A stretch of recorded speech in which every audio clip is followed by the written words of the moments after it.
This is Madhuri at Science at Your Tips. Welcome you all to this session.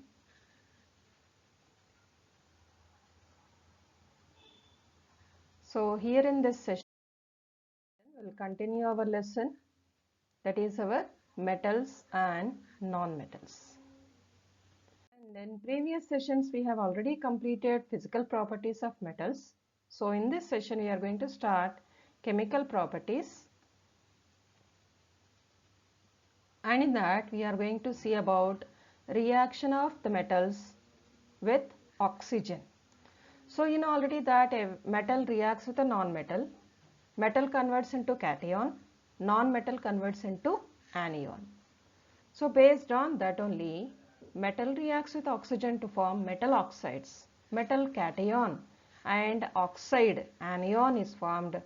Both of them together, metal oxide is formed. Okay. So here all the metals are unable to react in the same manner with oxygen. Their reaction is different. It may be based on the temperature. It may be sometimes some of the metals are unable to react with oxygen. So we will see one by one what happens, how they are able to react with the oxygen. So here these we know already that high reactive metals are there which are able to react with the oxygen. Okay, and they are able to form oxide, like we have sodium, potassium, magnesium.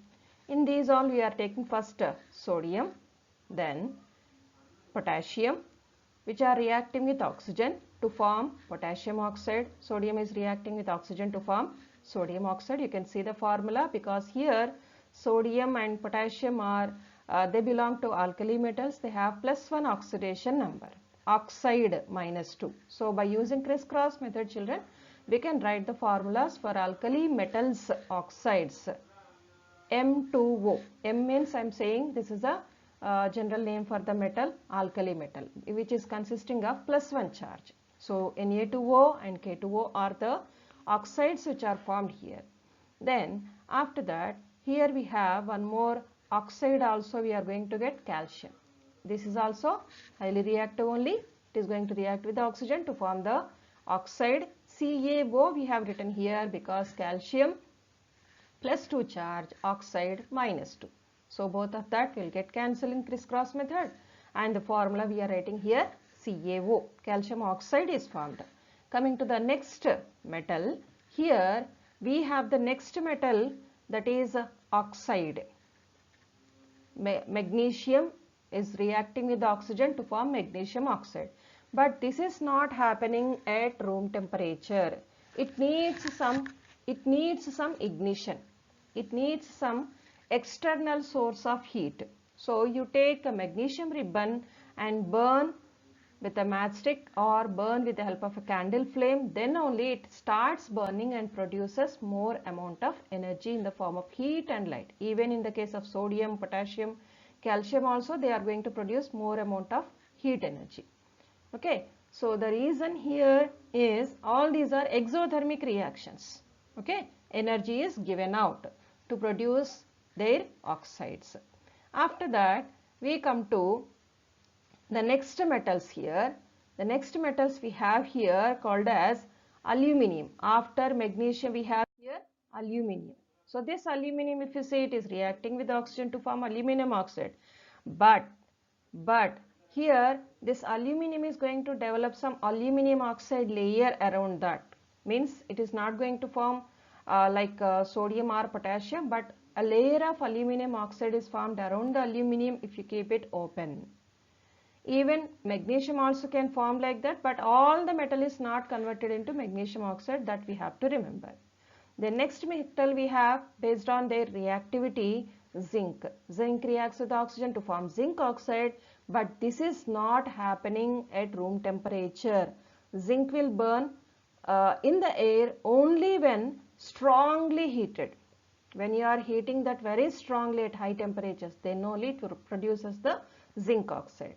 Then coming to iron, iron reacts with oxygen. You know already that it reacts with atmospheric oxygen, and also with the water vapor it forms the rust. That is another one. And iron generally it reacts with oxygen, but it is not happening at room temperature. That we have to remember. We are not talking about the rust formation here, children. We are talking about Fe3O4, a special type of oxide we have in this one. This one is not formed generally at room temperature, but when you take small iron pieces, which are called as iron fillings, if you throw into a candle flame, they will burn very brightly, produces more amount of heat energy and little amount of light energy also. So here this reaction, the third one, whatever I am showing on the screen, this is not possible at room temperature. Okay, then copper. You know already this is a combustion reaction, that is combination reaction, combustion reaction, but copper reacting with oxygen is an endothermic reaction because it happens when you are heating copper. In previous lesson also we have seen copper will be taken in a china dish, and when we are heating that, it reacts with atmospheric oxygen and converts into copper oxide. Okay, it is a endothermic reaction. Then what about our other metals we have? Those noble metals. These noble metals are unable to react with the atmospheric oxygen. Even if you take the non-metals also are able to react with oxygen to form like nitrogen reacts with oxygen to form nitrogen dioxide, carbon reacts with oxygen to form carbon dioxide, carbon monoxide, all those. Then the reactions which you see on the screen, what are these actually? These reactions, if you observe, here I wanted to show about metallic oxides. Metallic oxides are basic in nature generally. Basic in nature means they react with the acids. They react with the acids to form salt and water. We know that is called as a neutralization reaction. So these oxides, metallic oxides, as they are basic in nature, that is why they react with acids to form salt and water. But here we have some exceptional cases like aluminum and zinc. They are called as amphoteric oxides. Amphoteric oxides. Why we are calling them as amphoteric? Because they have both acidic property and also basic property. Why we are calling like that amphoteric? Because they can react with acid to form salt and water. Even with the base also they are able to react and form salt and water. So if you see the first equation, whatever I am showing on the screen, aluminum oxide is reacting with hydrochloric acid to form aluminum chloride and water. Even it can react with sodium hydroxide to form sodium aluminate and water. Sodium aluminate and water. Zinc oxide reacts with hydrochloric acid to form zinc chloride and water. Even with sodium hydroxide also it can react to form sodium zincate. Sodium zincate along with that water. Okay. Now here these oxides, so next equation I want to show here about the general metallic oxides. So why we are saying them as basic oxides? The reason is they react with the water to form alkali. They react with the water to form alkali. And just to remember one thing, anyway this we are going to discuss in our acids, bases and salts topic also. All the metallic oxides are unable to dissolve in the water. Few are able to dissolve. Few are able to dissolve. After dissolving, they will form the base which is able to dissolve in the water. So the bases which are able to dissolve in the water are called as alkali. That alkali is formed by the metallic oxides whose these metallic oxides are belonging to the high reactive metals. So here we are seeing on the screen sodium oxide and also potassium oxide. Both of them are reacting with the water to form the bases. The bases are able to react, the bases are able to dissolve in the water. So that is why we are saying them as a alkali. Okay. And coming to the next one we have here, as I said earlier, non-metals reacting with oxygen to form their oxides. Nitrogen reacting with oxygen, this is an endothermic reaction. Nitrous oxide is formed, carbon reacts with oxygen to form carbon dioxide. This is exothermic, even carbon reacts with oxygen to form carbon monoxide. That differs, what type of oxide is formed, that differs based on the amount of oxygen available. If less amount of oxygen is available, carbon monoxide. Plenty of oxygen is available, carbon dioxide is formed. Okay, then after that, here we go to the next type of reaction, which is called as reaction with water. These metals are able to react with the water to form their bases. Along with the base, hydrogen gas also is formed. So here I am showing again the reactions, equations of high reactive metals first. So sodium, you know already that potassium, sodium, calcium are high reactive metals. So here if you see sodium reacting with the water to form sodium hydroxide and hydrogen gas, and potassium reacting with the water to form potassium hydroxide and hydrogen gas. Calcium also is reacting with water to form calcium hydroxide and hydrogen gas. Okay, so these are all high reactive metals.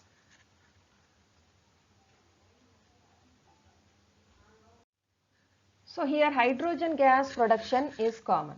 Hydrogen gas production is common when the metals are reacting with the water. Okay, then what about the other metals? Let us see here. Coming to the next metal, magnesium. Magnesium also reacts with the water to form magnesium hydroxide and hydrogen gas, but it does not react with the cold water. Before ones like potassium, sodium and calcium we have seen, they react with the cold water. But in that one small thing I wanted to say, potassium, sodium are able to react vigorously with the cold water, even with the cold water also. Calcium's reaction is not that much violent as potassium and sodium. Coming to magnesium, it cannot react with the cold water. It reacts only with the hot water.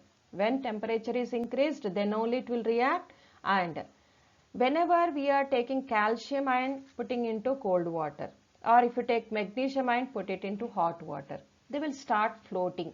What is the reason for that? Because all the hydrogen gas, whatever the bubbles are formed, they are sticking to the surface of calcium and magnesium. So because of that, these metals, the metal piece is going to float on the water. Very, very important point here. Just note it down. Okay, then coming to the next metals, we are seeing high reactive, moderate, low reactive, like that. Every reaction we are going to see like that. Aluminium, next metal. After magnesium, aluminium. Aluminium also, if you see, they do not react. Even aluminium you take or iron also you take, they do not react with the cold water or hot water. But they react with the steam. They react with the steam and they will form their metal oxide. Here it is not hydroxide. Here it is not a base, that you have to understand. Here it is only oxide is formed. Hydrogen gas production is common, but instead of base they are forming the oxides. Okay, then after that, just to see here, we have low reactive metals: copper, silver, gold, platinum, mercury. All these are low reactive metals. They are unable to react with the water at all. You provide cold water, you provide hot water, you provide steam, they are unable to react.